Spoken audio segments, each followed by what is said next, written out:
declínio do Império Romano começa a 4.500 metros de altura, em uma das regiões mais cruéis do mundo.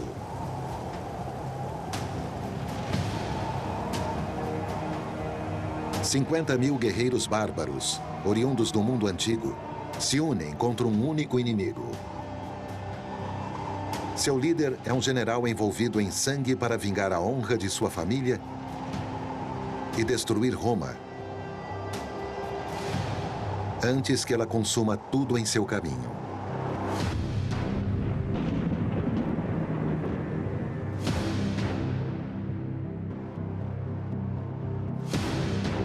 A história pode se referir ao Império Romano como algo inevitável. Mas sua verdadeira ascensão não foi imediata nem garantida. Para alcançar seus objetivos, Roma cobriu o continente com sangue e tirania, pilhando os recursos da terra e das pessoas que lá viviam,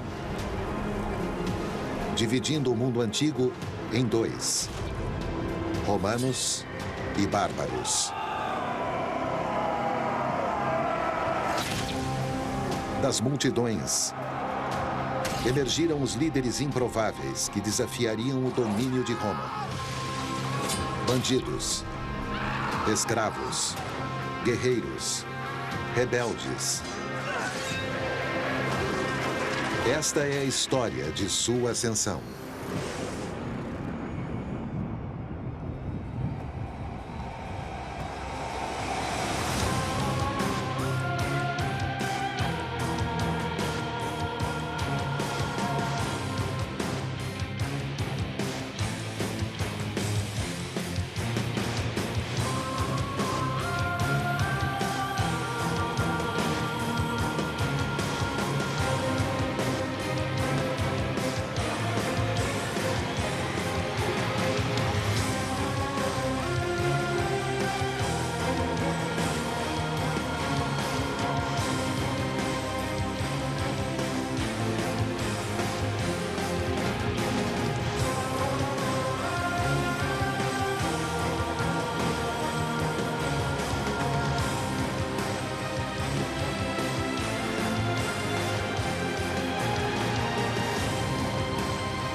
No terceiro século antes de Cristo, Cartago é o estado mais poderoso do mundo ocidental. Ele construiu sua riqueza através do comércio e usa sua avançada força naval para dominar o Mediterrâneo. Cartago era realmente o único concorrente de Roma em termos de império no Mediterrâneo central e ocidental. Não havia nenhum outro grande estado que pudesse competir com ele. Roma é uma república pequena, mas em crescimento, com uma ambição descomunal. Ela sabe que derrotar Cartago é igual a controlar o mundo antigo. O conflito entre Roma e Cartago aumentou e se transformou em uma luta de vida ou morte entre as duas principais potências do Mediterrâneo Ocidental. Quando os dois lados lutam pela Sicília, Roma sai vitoriosa.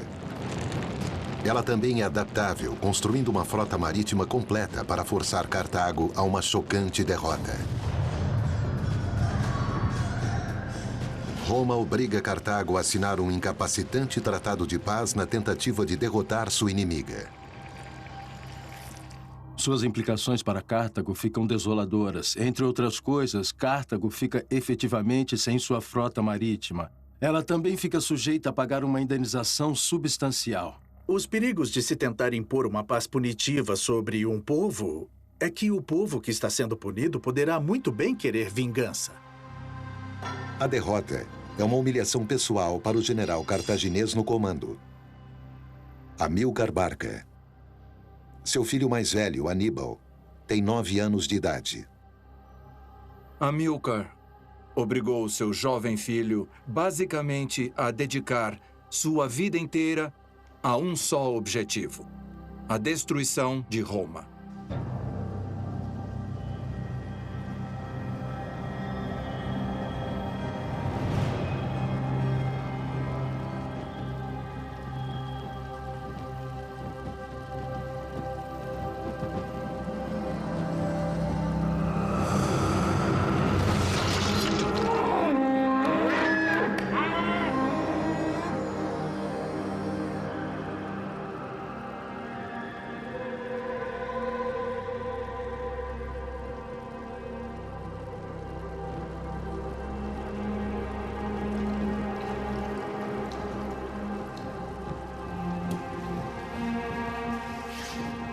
O juramento, Aníbal.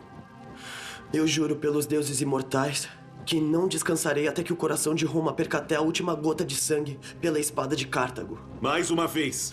Eu juro pelos deuses imortais que não descansarei até que o coração de Roma perca até a última gota... De novo! Eu juro pelos deuses imortais que eu não descansarei até que o coração de Roma perca até a última gota de sangue pela espada de Cartago.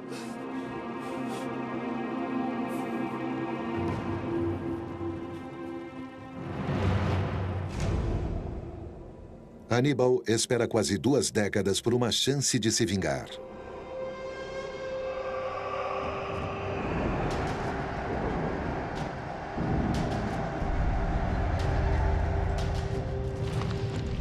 No ano 219 a.C., Roma faz uma aliança com Sagunto, uma cidade fortificada na fronteira norte de Cartago. Aníbal vê este movimento como um ato de guerra.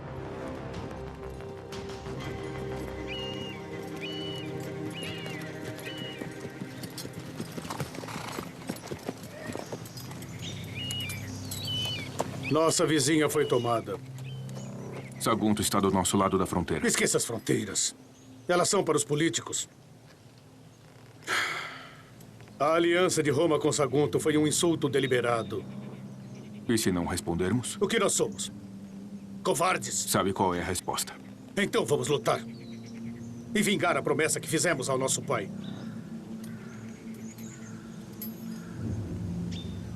Vamos tomar a cidade. Roma não terá escolha senão lutar por seu novo aliado. Os desafiaremos. Os atrairemos até a península.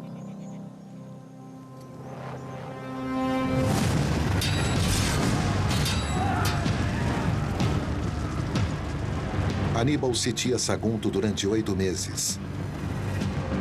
Quando a cidade cai, ele lança seu plano mestre para unir os bárbaros do mundo antigo contra Roma. Fora dos grandes impérios, todo o povo europeu era organizado em pequenos grupos tribais, basicamente. Na verdade, não tinham uma identidade nacional nem ética dominante. Eram sociedades tribais e geralmente passavam grande parte do tempo batalhando entre si.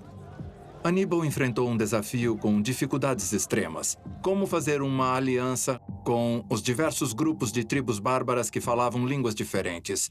Aquelas tribos não viam distinção entre Roma e Cartago. Podemos até dizer que odiavam as duas na mesma proporção.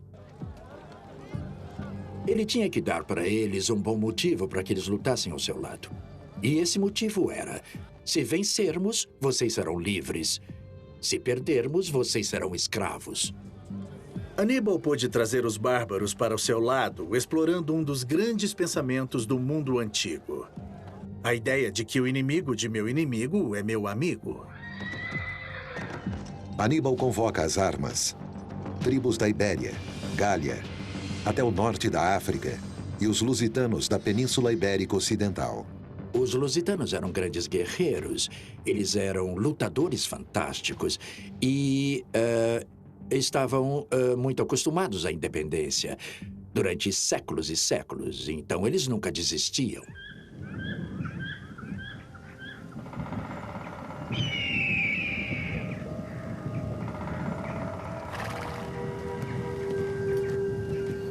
Os lusitanos completarão nosso exército.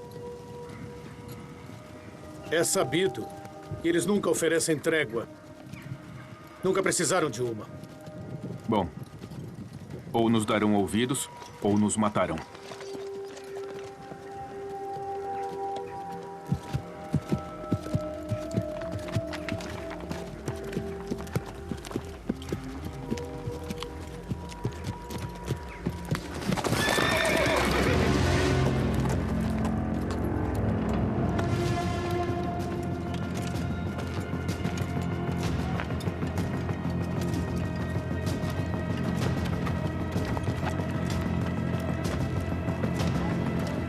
O que está fazendo aqui? Você não é bem-vindo. Vá embora.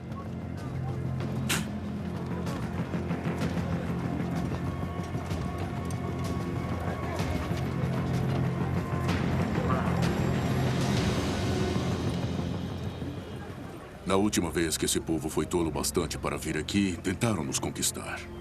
Mas falharam. Então, por que é que você voltou agora?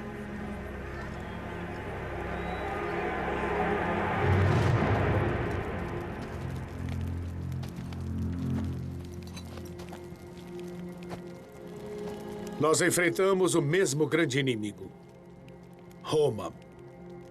E não haverá descanso até que isso nos consuma. Roma é sua inimiga, não nossa, mas mesmo se fosse, não tememos ninguém. Um bom guerreiro nunca subestima o poder do seu inimigo. Ou dele mesmo.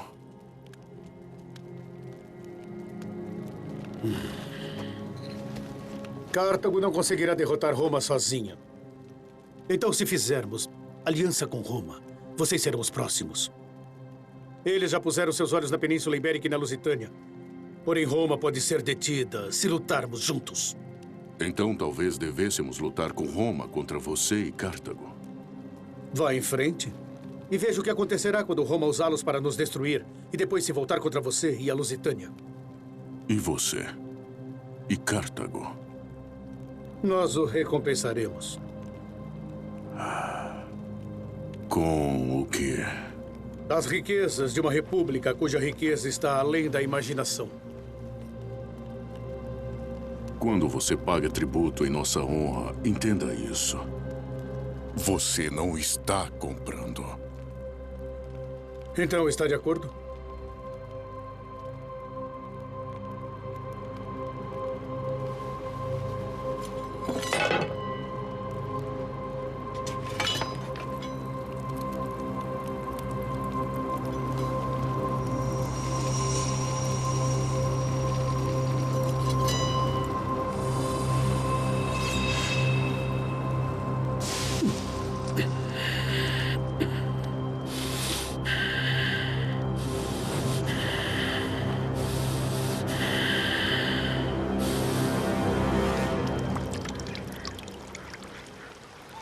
Você é criatura deles agora. E em breve eles serão as nossas. Tomara. Eles se unirão a nós. Porque, do contrário, estarão mortos. Enquanto Aníbal espera que seus aliados respondam, Roma reúne seu próprio exército. O Senado convoca as famílias militares mais temidas na República. Rico, poderoso e impiedoso, o general Públio Cornélio Cipião comanda um vasto exército de soldados altamente disciplinados. Públio Cornélio era o maior general romano e tinha o total apoio do Senado para dominar e destruir o exército de Aníbal.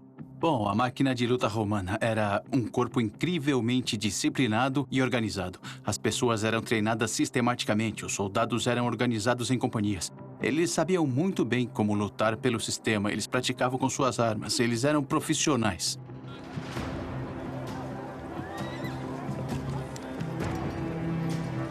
Em 7 meses, o exército de bárbaros de Aníbal chega a 30.000 homens. Mas mesmo assim, ele continua esperando pelos lusitanos. Sem eles, sua força não será páreo para as poderosas legiões romanas. O tipo favorito de guerra de Aníbal eram os combates móveis. Ele não era muito dado a combates táticos. E os lusitanos simbolizavam os combates móveis. Eles eram muito rápidos, tinham uma cavalaria leve, eram bons em emboscadas. Então, Aníbal e os lusitanos foram feitos um para o outro. Assim, o exército de tribos unidas de Aníbal terá uma vantagem: a liberdade de improvisar no campo de batalha.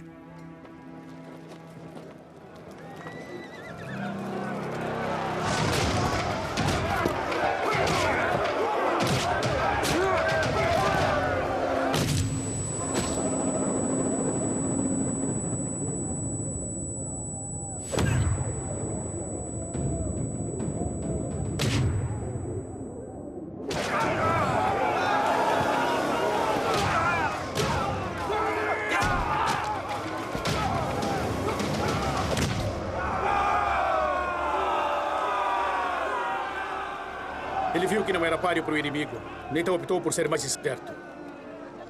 É como um cartaginês. Sua força, daqui. Sua determinação de não falhar, daqui. É assim que devemos lutar, Medo.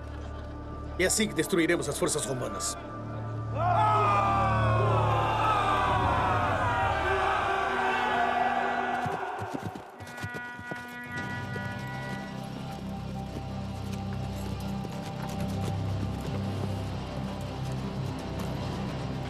Se você estiver certo, Roma tem a maior força de luta que o mundo já viu. Eu estou certo. Então é melhor você ter algo que eles não tenham. E eu tenho. E o nome dele é Comilius.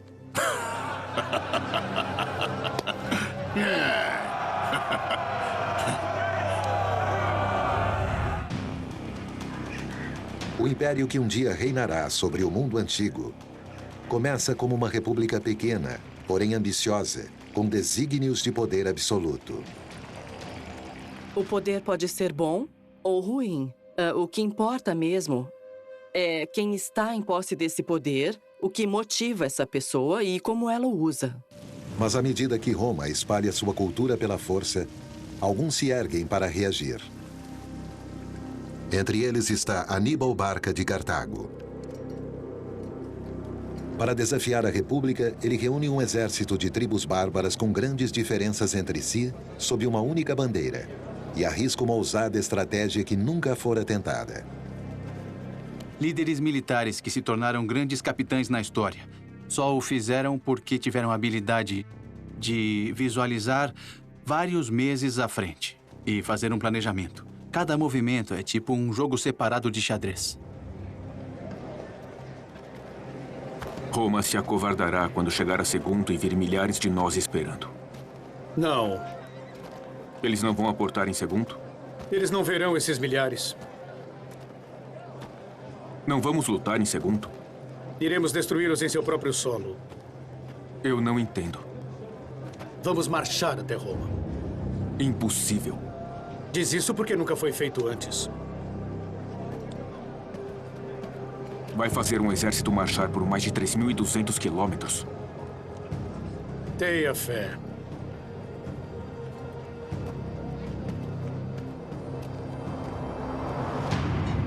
O exército de Aníbal marcha em direção a Roma. Mas depois de 1.120 quilômetros de sua jornada, seu plano é interrompido, quando Cipião decide reabastecer a caminho de interceptar os bárbaros na Península Ibérica.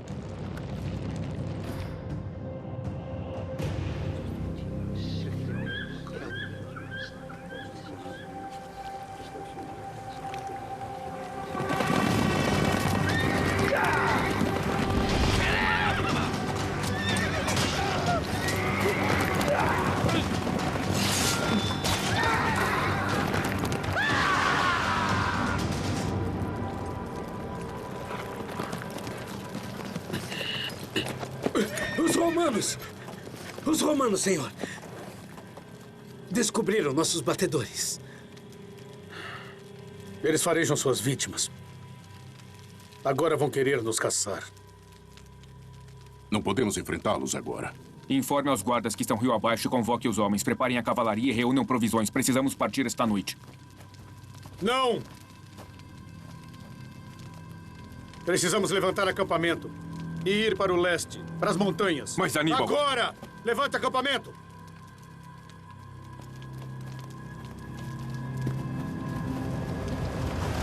A liderança gira em torno de confiança, às vezes de uma confiança autoilusória. Eu sempre acho que é preciso acreditar com uma quantidade tão inabalável de confiança que outros possam achar que você é louco.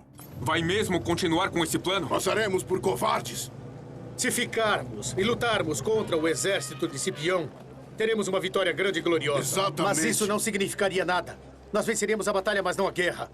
Eles investirão contra nós, sem parar. Mas, irmão... Vamos atacar o coração de Roma. Escalaremos os muros da República.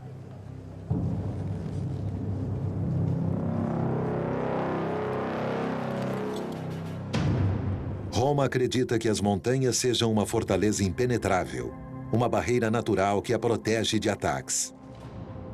O plano de Aníbal de invadir por terra é um ponto fraco.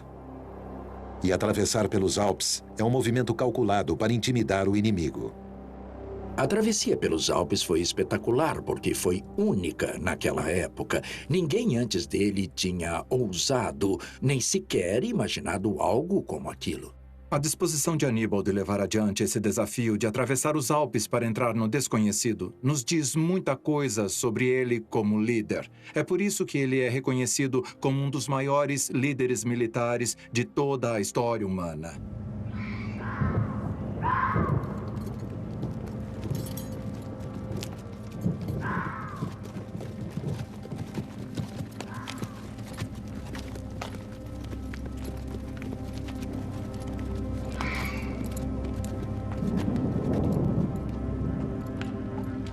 Cubram-me.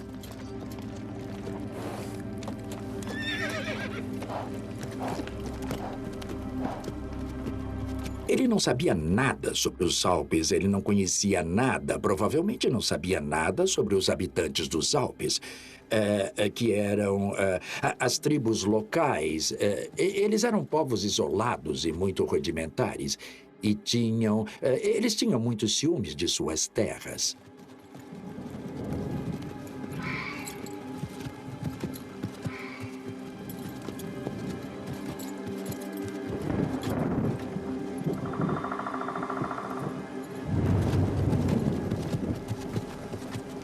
Quem é você?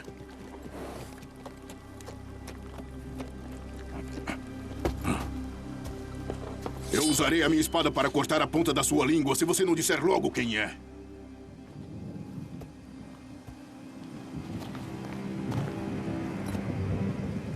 Sou Aníbal Barca.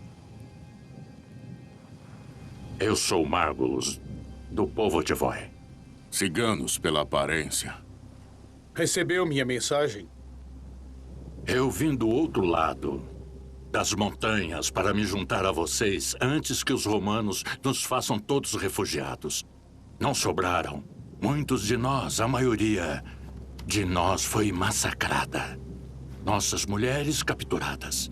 Nossas terras tomadas. Você conhece as passagens do alto? Sim. Então nos mostre. Sim, mas os rios estão morrendo. E a neve está chegando. Se quiserem seguir, terá que ser agora. Estamos no portão do inimigo. Não há volta agora.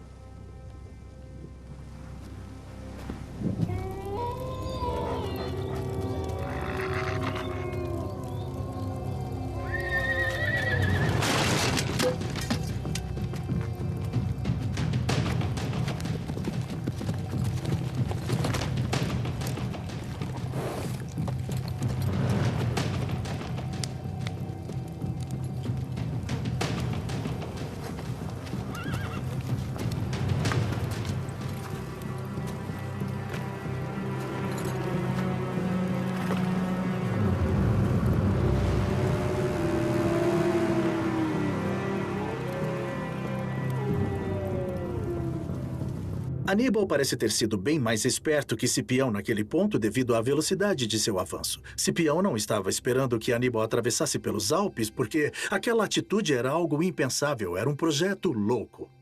O fato é que Aníbal o iludiu. E se ele não tivesse feito isso, o sonho de invadir a Itália talvez tivesse sido interrompido. Os poderosos Alpes. Esses paredões de calcário com 240 quilômetros de largura e 4.800 metros de altura, esculpidos pela natureza há mais de 2 milhões de anos, são os portões para Roma.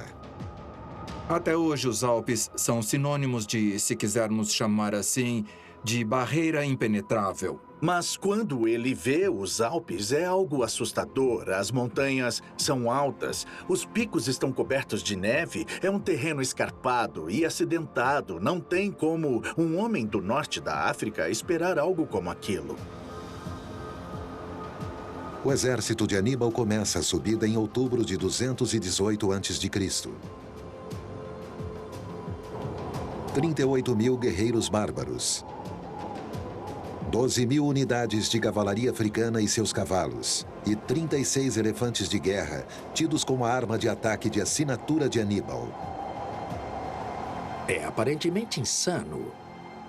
Por incrível que pareça, ele não esperou pela primavera. Ele começou seu empreendimento no outono.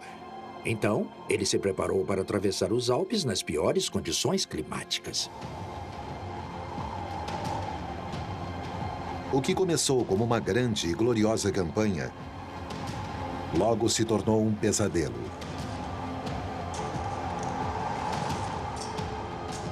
Quando Aníbal chega às regiões mais altas dos Alpes, ele está lidando com um ambiente que ele nunca tinha visto antes. É inverno e um inverno severo. Está gelado, há neve, está ventando, há avalanches, há ravinas. Ulcerações causadas pelo gelo, é simplesmente horrível.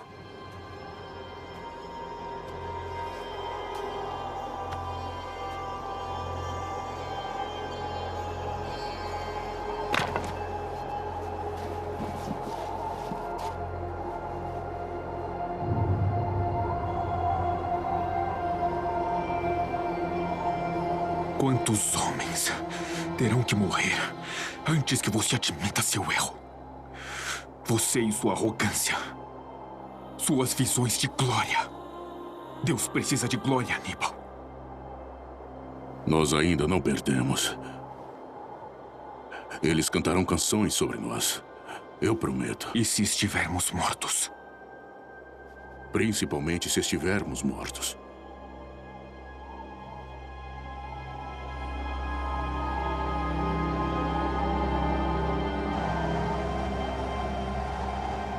Para Aníbal, o momento mais escuro da sua carreira, sem dúvida, foi quando eles ficaram presos nos Alpes. Mesmo quando se tem dúvidas, você não pode revelá-las, porque a dúvida pode se tornar contagiosa. Líderes precisam usar a luz da esperança, na escuridão do desespero.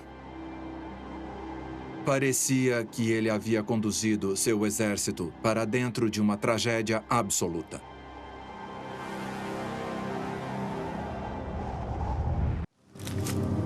Dois titãs do mundo antigo estão lutando pela supremacia. Em 218 a.C., Roma parte para conquistar o continente. Mas Cartago está determinada a deter seu avanço. Aníbal recruta um enorme exército de bárbaros para executar uma audaciosa estratégia. Um ataque por terra, através dos Alpes. Mas nas altas regiões das montanhas, o ousado plano de Aníbal está se tornando uma tragédia. Ele perde 25.000 homens em um só mês. E quando você olha para estes exemplos de forte liderança, não se trata deles, mas das pessoas que eles estão liderando. É algo maior do que qualquer um deles como indivíduos. Neto estava certo, quem eu pensei que fosse. Para querer fazer o impossível. Você não encontrará a coragem para continuar sozinho. Você descobrirá isso na crença daqueles que o seguem. O grande líder é capaz de, nas piores condições, no pior dos momentos, continuar. O homem que consegue conquistar seus próprios sentimentos e emoções consegue conquistar o mundo. Aparentemente, ele não deixaria quaisquer obstáculos ficarem no caminho da sua visão do futuro, que era a destruição de Roma.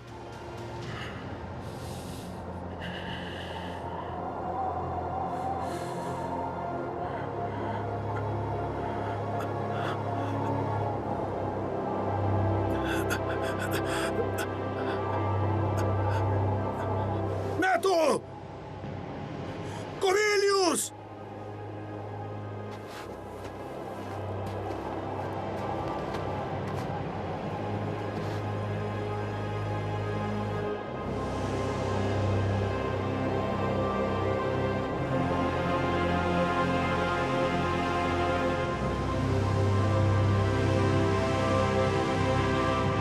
Sete meses depois de sair da Península Ibérica, Aníbal escapa dos Alpes, mas chega à Itália com metade de seu exército e marchara por entre as montanhas. Apenas 4 de seus 36 poderosos elefantes de guerra sobreviveram. É absolutamente terrível que ele tenha sofrido essas enormes perdas. Foi a maior derrota em uma batalha que poderia ser imaginada. Quando Aníbal chega à Península Italiana, ele chega com um dilema. Por um lado, suas forças estão diminuídas e ele precisa recrutar novos aliados para poder aumentá-las. Mas para fazer isso, ele tem que começar a vencer os romanos no campo de batalha. A travessia dos Alpes teve um efeito surpreendente na mente dos romanos. Eles não previam aquilo. Aníbal os pegara completamente de surpresa. Então agora eles têm que enfrentar, de forma inesperada, um exército hostil no norte da Itália. Aníbal parte para a conquista de Roma. Seu exército de bárbaros deixa uma trilha de morte à medida que caminha em direção à capital. Eles vencem os romanos, batalha após batalha. Em Titino, Trébia e Trasímeno. A cada vitória, Aníbal fica um passo mais próximo de Roma. Parece que há uma série constante de derrotas significativas sofridas pelos exércitos romanos. Isso serve como um chamado de recrutamento para outras tribos insatisfeitas conquistadas anteriormente. Determinado a aumentar sua vantagem, Aníbal se apossa de um suprimento de grãos em canas para fazer com que a República fique submissa a ele. O movimento força um confronto. Nas planícies fora da cidade, os exércitos se encontram para uma batalha apocalíptica.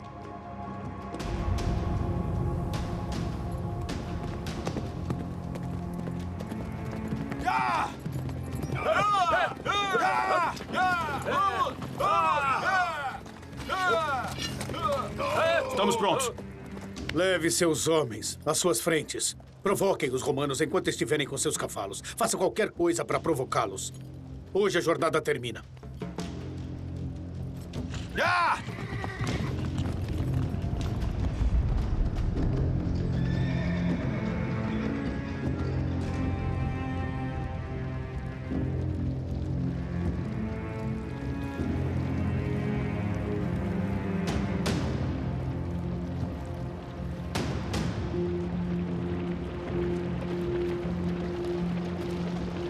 Eu juro, pelos deuses imortais, que eu não descansarei até que o coração de Roma perca sua última gota de sangue pela espada de Cartago.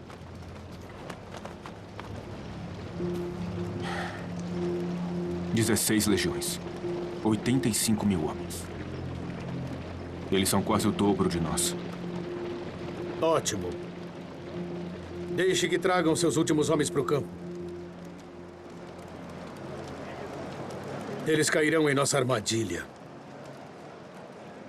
Hoje, traremos Cartago de volta ao seu lugar de direito. Sua autocrência não conhece dúvida? Em nosso coração, nós somos 10 vezes o número de romanos. 10 vezes.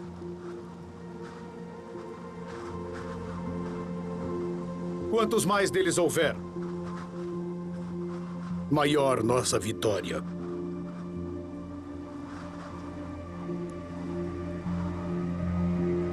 Roma está morta.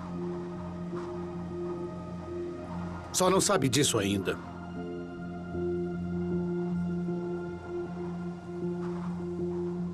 Seria bom nosso pai estar aqui. Ele está. Assim também como cada homem que perdemos nas montanhas.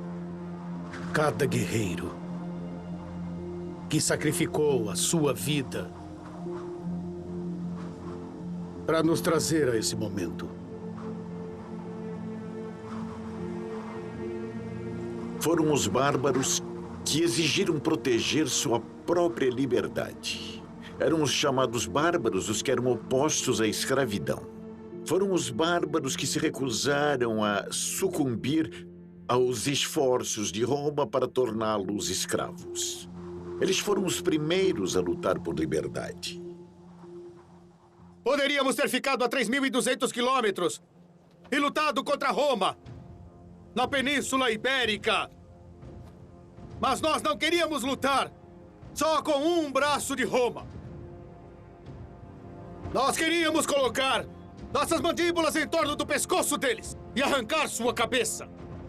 A 3.200 quilômetros, nós poderíamos ter lutado novamente contra Roma. Em vez disso, lutamos contra as montanhas. E os 1.000 homens que estão aqui hoje venceram aquela batalha. Aqui, em solo romano. Finalmente nós estamos prontos para lutar. Chega de esperar. Chega de caminhar. Chega de sonhar. Hoje, nós é que seremos vitoriosos! Hoje, teremos a nossa revanche!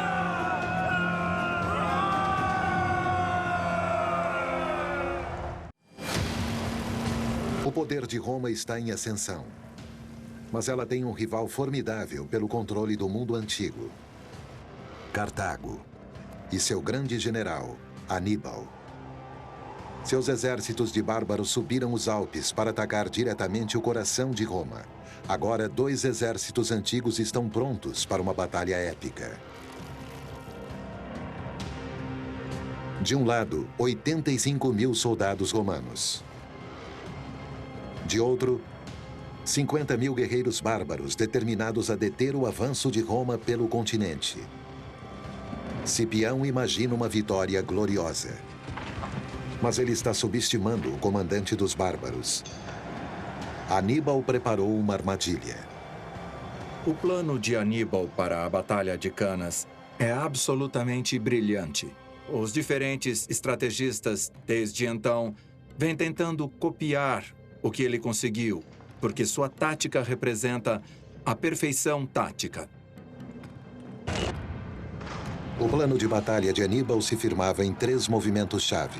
Primeiro, ele concentraria sua infantaria no centro para atrair o avanço romano e jogá-los dentro da linha de seu exército de bárbaros. Era extremamente importante para o plano de Aníbal que a linha de frente se mantivesse firme. Se eles quebrassem, se a coalizão se perdesse, o plano todo iria por água abaixo e os cartagineses seriam derrotados.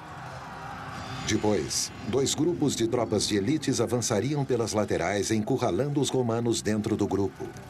Finalmente, haveria um ataque surpresa da cavalaria, vindo de trás, cercando-os por todos os lados, impossibilitando sua fuga. Se Aníbal fosse bem-sucedido, Roma não teria para onde correr.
O exército romano fora projetado para ir para frente, e é isso que eles faziam melhor. E isso funcionava bem, a menos que estivesse lidando com um inimigo que soubesse como utilizar a sua força e a voltar contra você. E isso era o que Aníbal sabia fazer. O resultado foi um massacre em uma escala sem precedentes. Embora 6.000 bárbaros tenham tombado em batalha, Roma perdeu a incrível soma de 70.000 homens. Mais de 80% de suas tropas em um único dia. A batalha em Cannas foi um banho de sangue. Houve mais pessoas mortas naquela batalha do que todos os americanos mortos na Guerra do Vietnã. A natureza terrível daquela batalha não corresponde a nada na história humana. Imagine milhares e milhares de homens se ferindo, se machucando, se cortando. Seria como algo saído de um filme de terror moderno, só que em uma escala muito, muito maior. Tal derrota em campo de batalha levou os romanos a procurarem um acordo sob a imposição dos cartagineses. O Senado envia um recado a Aníbal procurando negociar. Mas Cipião tem outros planos. Por que estamos falando em paz? Nós perdemos. E agora vamos esperar. Você se atreve a falar de rendição a Aníbal e seu exército de animais, de bárbaros? Isso ainda não acabou. Um tratado negociado é muito diferente de uma rendição incondicional. Não concordo com nenhum dos dois. Aníbal está esperando que inclinemos nossa cabeça em obediência a ele. Bem, vamos deixá-lo aguardar enquanto vencemos esse grande general em seu próprio jogo, levando a luta para Cartago. Aníbal fica muito surpreso ao saber que os romanos não têm intenção de se render, eles querem continuar lutando. Cipião é realmente parte dessa narrativa. E ele não vai aturar ser derrotado pelos cartagineses. Muito pelo contrário, ele vai fazer a ofensiva a Cartago agora. Nos 15 anos seguintes, Aníbal e Cipião batalharam pelo controle da Itália. As potências rivais se travaram em um impasse. Aníbal nunca chegou à capital. E Cipião precisou manter os bárbaros à distância constantemente. Os romanos aprendem muito rápido quando se trata de treinamento militar. Eles são muito hábeis em aprender as melhores partes dos seus inimigos, em analisar suas táticas e suas formações e suas tropas, e assimilá-las em suas próprias táticas, e transformar os pontos fortes dos inimigos em forças romanas também. Cipião desempata o jogo em 204 a.C. Ele invade o norte da África, forçando Aníbal a persegui-lo através do Mediterrâneo para defender Cartago. Seu confronto final acontece em Zama, onde Cipião derrota seu inimigo usando a mesma manobra que Aníbal usou contra ele em Cannas, 14 anos antes.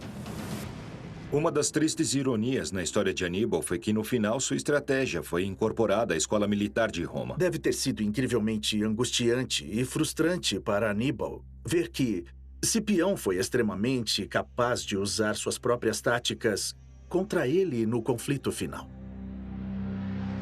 É a primeira e única derrota de Aníbal. Bom, se você olhar para o registro de grandes capitães, eles podem até ganhar 2, 3, 4 vezes. Mas eles não necessariamente conseguirão dominar para sempre. Eles têm seu dia de derrota. Alguém vem e pode fazer a mesma coisa, com mais recursos, melhores tropas, novas tecnologias, e aí o seu dia termina. Depois de sua última derrota, o grande general se aposenta. Mas Roma continua a vê-lo como uma ameaça, mesmo ele tendo baixado a espada há muito tempo. Aníbal é uma das poucas figuras que realmente nocauteiam os romanos. E ele é o que mais se aproxima de vencer. Ele mostra para todo mundo que é possível derrubar esse império. Em 195 a.C., a República exige que Cartago entregue seu velho inimigo. Mas Aníbal se recusa a se render.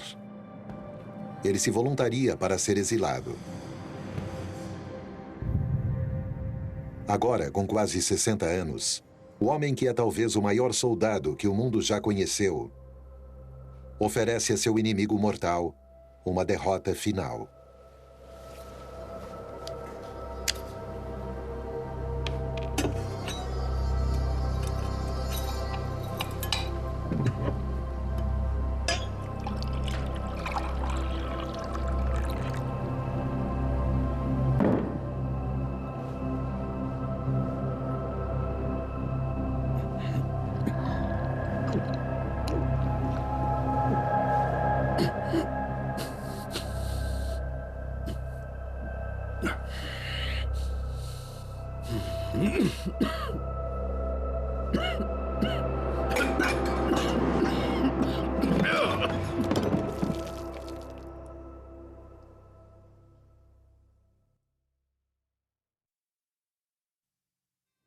Viriato era um pastor.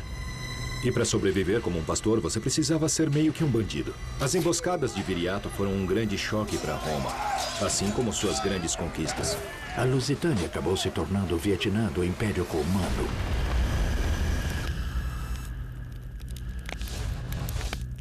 Na próxima semana, no H2, todos os programas levam a Roma. O poder de Roma está na força de seu exército para aniquilar a resistência de todos aqueles que desafiavam o Império. Até que um grupo de bárbaros acabou com a opressão do gigante romano. Os romanos sabiam que havia povos mais distantes e que esses povos eram, segundo diziam, mais formidáveis do que os exércitos que haviam derrotado antes.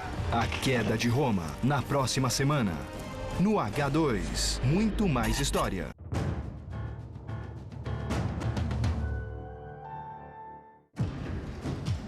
O exército unido de Aníbal ganhou algumas batalhas, mas não a guerra.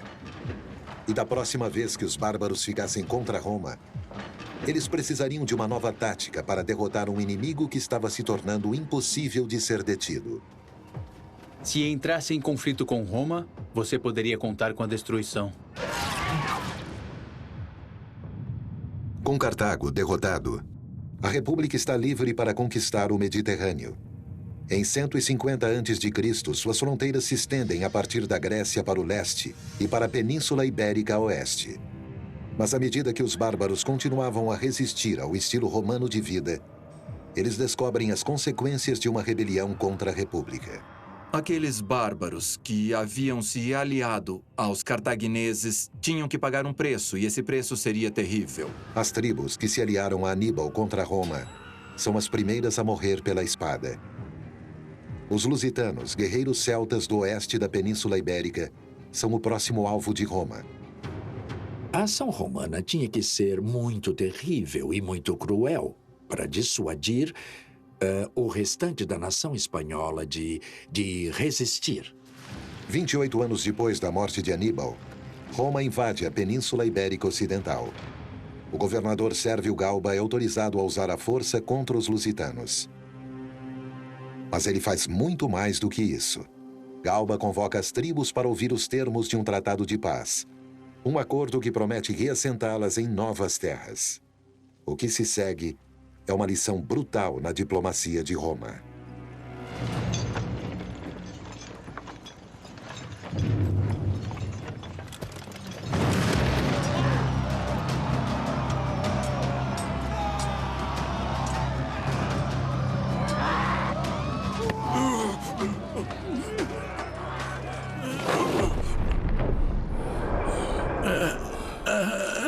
Pai! Viriato!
Aonde você vai?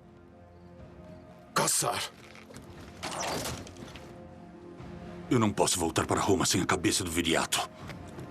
Nós conhecemos essas terras. Essas terras estão em nosso sangue. Roma ficou com nossas espadas. Mas ainda temos essas armas preciosas. Formação!